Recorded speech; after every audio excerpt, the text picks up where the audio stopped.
Welcome to doctor Maithili's music therapy channel. இன்றைய பதிவிலையும் neural network the agility of the brain என்ற தலைப்பில் சில செய்திகளை நம்ம பகிர்ந்துக்கலாம். சென்ற சில பதிவுகளாகவே இதற்கு தொடர்புடைய செய்திகள் தான் நம்ம பார்த்துட்டு வரோம். நம்மளோட ஐம்புலன்கள் மெய், வாய், கண், மூக்கு, செவி, இந்த ஐம்புலன்கள் மூலமாக நாம் வெளியிலேருந்து பார்க்கக்கூடிய ஒரு எக்ஸ்டர்னல் ஸ்டிமுலி, வெளியில் பார்க்கக்கூடிய செய்திகள், செயல்கள், அங்கே இருக்கிற நிகழ்ச்சிகள் எப்படி பார்க்குறோம், அதை பார்த்ததை நம்ம புரிஞ்சுக்கிறோம். அதற்கேற்ப நம்மளுடைய உணர்வுகள், உணர்ச்சிகள் அதெல்லாம் எப்படி நம்ம எடுத்துகிட்டு வரோம், அது மேலும் மேலும் மூளையை சுறுசுறுப்பாக வச்சுக்கிறதுக்கு எப்படி, இதெல்லாம் தான் பார்த்துட்டு வரோம். அதாவது பிரெயின் டிரைவ்டு நியூரோட்ராஃபிக் ஃபேக்டர்ஸ் அப்படின்னு சொல்லி பார்த்தோம். அது எப்படி மேலும் மேலும் அந்த டெபாசிட்ஸ், அதாவது தொடர்ந்து அது நியூரல் நெட்வொர்க்கில் அந்த டெபாசிட்ஸ் இருக்கே சுறுசுறுப்பாக வேலை செய்கிறதுக்கு, அதுபோல் அதை எப்படி பழக்கப்படுத்துறது அப்படின்னு பார்க்குறோம். பழக்கப்படுத்துறதுக்கு முன்னாடி சாதாரண அதில் அந்த டெபாசிட் குறையாமே இருக்கிறதுக்கு, அதாவது சிறு வயசுலேருந்து அதில் டெபாசிட்ஸ் இருந்துகிட்டே இருக்கும். நேச்சுரலாக ஒரு வயது தாண்டின பிறகு அந்த டெபாசிட் குறையும். அப்படின்னு சொன்னால் அதற்கு என்ன, அந்த பழக்கமின்மை, செயல்பாடுகளில் குறைபாடு, அப்புறம் பயிற்சிகளில் குறைபாடு, பயிற்சிகளில் குறைபாடு அதை தொடர்ந்து செய்யறதில்லை. இது எல்லாமே அதற்கு அடிப்படையில் இருக்குமா இருக்கும். ஆனால் இதுபோல் ஒரு செயல்பாடில் குறைபாடும் இருக்கக்கூடாது. அதே சமயத்தில் பயிற்சிகளில் குறைவு அதுவும் இல்லை அப்படின்னு சொன்னால் தொடர்ந்து பயிற்சி செய்துக்கிட்டே இருக்கணும். ஒரு புலனுக்கு ஏற்ப கிடைக்கக்கூடிய செய்திகளை அதற்கேற்ப மாதிரி என்ன செய்யணும், ரிஹர்சல் சொல்லணும், ரிசைட் பண்ணிக்கணும், ரீடூ பண்ணணும், ரிவ்யூ பண்ணணும் அப்படின்னு சொல்லி ரிசைட், ரிவ்யூ எல்லாம் பண்ணினா 3 விதமான ஆறுனா என்ன, ரீட், ரிசைட், ரிவ்யூ, ரிஹர்சல். இது எல்லாமே ஒரு புலனுக்கு தகுந்த மாதிரி, புலனுக்கு ஏற்ப கிடைக்கக்கூடிய செய்திகள். ஒரு கண்ணால் பார்க்குறோம், சில பதிவில் கூட சொன்னோம், கண்ணால் கண்டு கழிக்கலாம், காதால் கேட்டு இன்புறலாம், அப்புறம் உண்டு வாயால் உணவு உண்டு மகிழலாம் அப்படின்னு சொன்னால், மகிழலாம் அப்படின்றது தான் ஒருத்தனுக்கு மட்டும் மகிழறது. இப்போ அதாவது ஒரு உணவு பதார்த்தங்களுக்கு தான் அந்த மகிழறது அந்த வார்த்தை ஏற்புடையதாக இருக்கும். ஏன்னு சொன்னால் ஏதோ ஒரு உணவு பதார்த்தம், ஒரு சின்ன ஒரு லைட்டர் வைனில் ஒன்று சொல்லலாம் அப்படின்னு சொன்னால், ஒரு காஃபி குடிக்கிறோம், இல்லாட்டி போனால் ஒரு ஜூஸ் சாப்பிட்றோம், இல்லாட்டி போனால் ஒரு ஜாங்கிரி, ஜிலேபி, அதுபோல் இனிப்பு பண்டங்கள் சாப்பிட்றோம், இல்லை காரமான பண்டங்கள், முறுக்கு, சிப்ஸ் அதுபோல் சாப்பிட்றோன்னு சொன்னால் அதெல்லாம் உண்டு தான் மகிழ முடியும். தின்று மகிழம் அப்படின்னு சொன்னால் அந்த மகிழ்ச்சியை நம்ம பகிர்ந்துக்க முடியாது. ஏன்னு சொன்னால் நம்ம சாப்பிட்ற ஒரு இட்லி, தோசை, இது ரொம்ப நல்லா இருக்கு, நீ கூட எடுத்துக்கோ அப்படின்னு நம்ம மகளுக்கோ நம்ம மகனுக்கோ இல்லை நம்ம வீட்டில் இருக்கிறவங்க கெஸ்ட்டுக்கே, நேற்றுக்கு இட்லி பண்ணி நான் ரொம்ப நல்லா தான் இருக்கேன், இன்றைக்கி உனக்கு அதே போல் செய்து தரேன் சாப்பிடுங்க அப்படின்னு சொல்லலாமே தவிர, அதாவது மகிழறது என்பது தனி மனிதர் மட்டுமே செய்ய முடியும். அதோட என்ன பண்ண முடியாது, அதே போல் ஒன்று தான் கொடுக்க முடியும் தவிர அதுவே கண்டு மகிழ முடியாது. ஆனால் கண்ணால் பார்த்து இன்புறலாம், கண்ணால் கண்டு மகிழலாம் அப்படின்னு சொன்னால், கண்ணால் பார்த்து அப்படி போகும்போது ஒரு சூரிய உதயம் இருக்குது பார்க்குறோம், அப்புறம் பௌர்ணமி நிலவு பார்க்குறோம், ஒரு இயற்கையான ரம்யமான சூழல், ஒரு மரத்தில் நிறைய கலர் விதவிதமான வண்ணங்களில் பறவைகள் இருக்கிறது, நிறைய பறவைகள் கூடு கட்டி அதனோட குட்டியெல்லாம் வச்சுக்கிட்டு அதுக்கெல்லாம் உணவு கொண்டு கொடுக்கறது அப்படின்னு சொன்னால் அதை நாமளும் பார்த்து மகிழலாம். நம்ம பக்கத்தில் இருக்கிறவங்களை கூட்டிங்க பாரு, இந்த சூரிய உதயம் எப்படி இருக்குது, அந்த மாதிரி பௌர்ணமி நிலவு என்ன சிறப்பாக உதிக்கிறது பாரு அப்படின்னு சொல்லி நம்ம 100க்கும் காமிச்சு அதை மகிழலாம்.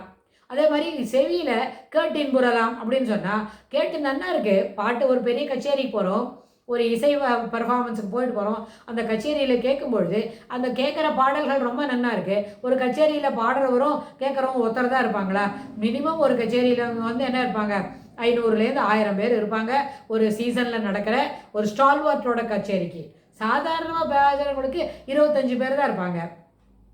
அப்படின்னு சொன்னால் அந்த 25 பேரும் ஒரே பாட்டை ஒரே நேரத்தில் கேட்டு மகிழுறாங்க, கேட்டு இன்புறாங்க. கண்ணால் கண்டு களிப்புறோம், காதால் கேட்டு மகிழுறோம், அப்புறம் உண்டு மகிழுறோம் அப்படின்னு சொன்னால் மகிழ்வது, களிப்புறுவது, அப்புறம் மகிழ்ச்சி அப்படின்னு சொன்னால் இது எல்லாமே வேறு லெவலில். ஒரு மகிழ்ச்சின்னு ஒரு 11 நம்பர் இருக்கிற ஒரு ஸ்ட்ரெயிட் லைன் வரைஞ்சிக்கிட்டமான மகிழ்தல், இன்புறுதல் அப்படின்னு சொன்னால், களிப்பு அப்படின்னு சொன்னால் இது வேறு டெப்த்தில் வேறு வேறு ஃப்ரீக்குவன்சியில் இந்த மகிழ்ச்சியை அனுபவிப்பது அப்படின்னு சொன்னோம். அப்போ மகிழ்ச்சியை அனுபவிக்கிறதுக்கு காதால் கேட்டு இன்புறலாம், காதால் கேட்டு மகிழலாம் அப்படின்னு சொல்கிறோம். காதால் கேட்டு கண்ணால் பார்த்து கழிக்கலாம், காதால் கேட்டு இன்புறலாம்னு சொன்னால் அதை அந்த உறுப்பிற்கே கண், மெய், வாய், கண், மூக்கு, செவி அதுக்கு கேட்குறது எல்லாமே சவுண்டு மொத்தம் தான். அந்த சவுண்டோட ரிஃபைன்மெண்ட் ஓவர் த பீரியட் அது துளி துளியாக ரிஃபைன் பண்ணி நம்ம கேட்குறோம்னு சொன்னால் அது அப்போ இசை. இசை என்ன சொன்னால் அதற்கு ஒரு மாற்றே சொல்ல முடியாது. எப்பொழுதுமே இசை என்பதென்னால் இனிமையாக இருக்க வேண்டும், நயமாக இருக்க வேண்டும், மீண்டும் மீண்டும் கேட்க தூண்ட வேண்டும். அப்படின்னா ஒரு நாள் ஜாஸ் எல்லாம் என்ன இருக்காது, இசை என்ற பேரில் ஜாஸ் எல்லாம் கொண்டு வர முடியாது. அந்த அடிப்படையில் காதால் கேட்டு இன்புறுகிறோம் அப்படின்னு சொன்னால் அது ஒருத்தருக்கும் தனி விதமான மகிழ்ச்சியை தரும். ஏன்னா ஒரு ராகத்தில் கேட்குற ஒரு பாட்டு ஒருத்தருக்கு கொடுக்குற மகிழ்ச்சியே அதே அளவில் அடுத்தவர்களுக்கும் கொடுக்கும்னு சொல்ல முடியாது. அடுத்தவர்களுக்கு வேறு இன்டென்சிட்டியில் கிடைக்கும்.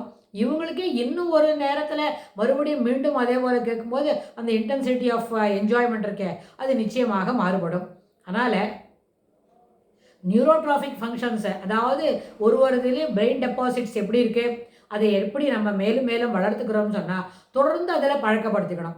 டெபாசிட் குறைஞ்சாதான், பாடியோட பேலன்ஸ் குறைஞ்சாதான் நம்ம ஐம்புலன்களையும் செயல்பாட்டுகளை திறனை அதிகரித்து கொள்ள வேண்டும் என்று இல்லை. செயல்பாட்டு திறன் பேலன்ஸ் குறையாமல் இருக்கும்போது முதல்லையே தொடர்ந்து அதுபோல் என்ன பண்ணலாம், ஃபிசிக்கல் பேலன்ஸ் குறையாமல் இருக்கிறதுக்கு கண்ணை மூடிக்கிட்டு ஒரு 2 நிமிஷம் நின்று பார்க்கலாம். கை ரெண்டுத்தையும் ஒசர தூக்கிடணும், கண்ணை மூடிக்கணும், அது அப்படியே நிற்கணும். அப்போ என்ன ஆகும், பாடி பேலன்ஸ் இருக்கா இல்லையா அப்படின்னு பார்க்கணும். அப்போது மூளை எதுவும் சரியாக வேலை செய்யலை, does it not functioning proper அப்படின்னு நம்மளுக்கு தோணும். இல்லை, யாருக்குமே இப்போ உட்காந்து பேசிக்கிட்டு இருக்கோம், பேசிட்டு உடனே அடுத்த 2 நிமிஷத்தில் எழுந்து நில்லுன்றது காட்டலாம். நம்ம நடக்க துவங்கின பிறகு அதுபோல் நின்று பழகினா அதில் எந்த விதமான ஒரு மைனஸ் பாயிண்டில் அது நிற்காது, போதுமான அளவில் அது நிற்கும். அதனால் பாடி பேலன்ஸ் குறையாமல் இருக்கிறதுக்கும் பழக்கப்படுத்திக்க முடியும், தொடர்ந்து பழக்கப்படுத்திக்கலாம். அப்போ நின்றுக்கலாம். அப்போ என்ன ஆகும், 60 வயசுன்றது ஒரு சாதாரண எண்.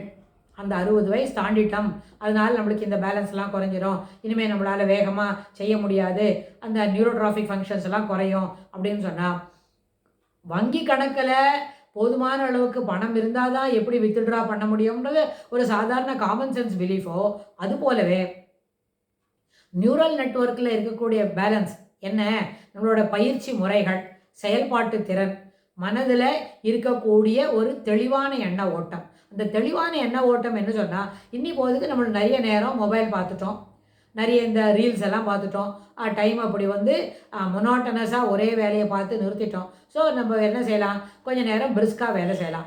We will walk for 10 minutes அப்படின்னு சொல்லலாம். இல்லை போனால் ஒரு 100 steps நடக்கிறதுக்கு முயற்சி பண்ணலாம். ஸோ இது எல்லாமே பயிற்சி முறைகளை மீண்டும் மீண்டும் தொடர்ந்து செய்யும்பொழுது அந்த பிரெயின் டெபாசிட்ஸ்னு இருக்கே அதில் ஒருபொழுதும் என்ன வராது, குறைவான பேலன்ஸு, நீங்கள் வித்ட்ரா பண்ண முடியாது, 0 பேலன்ஸ் ஆகிடும், you are unfit to withdraw அப்படின்றதெல்லாம் சொல்ல மாட்டாங்க. பேங்க் மேனேஜர் தான் சொல்ல மாட்டாங்க. உங்களோட மூளையும் அப்படி சொல்லாமல் இருக்கணும் என்று சொன்னால் தொடர்ந்து பயிற்சிகளை மேற்கொள்ள வேண்டும்.